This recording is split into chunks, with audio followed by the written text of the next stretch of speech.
আজকের দিনটা একটু অন্যরকম। আজ অফিসের ছুটি, রুকুরও আজ স্কুলে ছুটি আছে, তাই সকালটা একটু নিজের মতো করে শুরু করলাম। সকাল সকাল উঠে আগে একটু হেঁটে এলাম। ছাদেই গেছিলাম হাঁটতে, বাইরে যাইনি। বাড়ি ফিরে নিজের জন্য একটু সময় নিলাম। হেয়ার অয়েল আর অ্যালোভেরা জেল ভালো করে মিশিয়ে মাথায় লাগিয়ে নিলাম, একটা ছোট্ট সেলফ কেয়ার। তারপরে শুরু হলো দিনের কাজ। কাপড় জামাগুলো ভিজিয়ে নিলাম, তারপরে সব চাদর টাদর তুলে একে একে শুরু হলো কাপড় কাচা।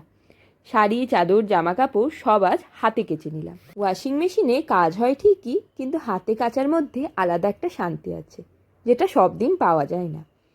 একবার ছাদে মিলে এসে আবার গেছিলাম কিছুটা কেচে ছাদে মিলতে। তারপর এসে একটু বাথরুম টাথরুমগুলো ভালো করে পরিষ্কার করে নিয়ে স্নান টান সেরে বাকি যা জামা কাপড় ছিল সেগুলো মিলে এলাম ছাদে গিয়ে। আমার না কাপড় কাচতে বেশ ভালো লাগে, আর আজকের সকালটা এই কাজটা দিয়েই কেটে গেল আমার।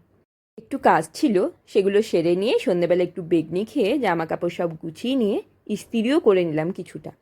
শাড়ি দিয়েই শুরু করলাম, কারণ ওটাই সব থেকে বেশি সময় লাগে। শেষে পরিষ্কার চাদরটা পেতে দিলাম।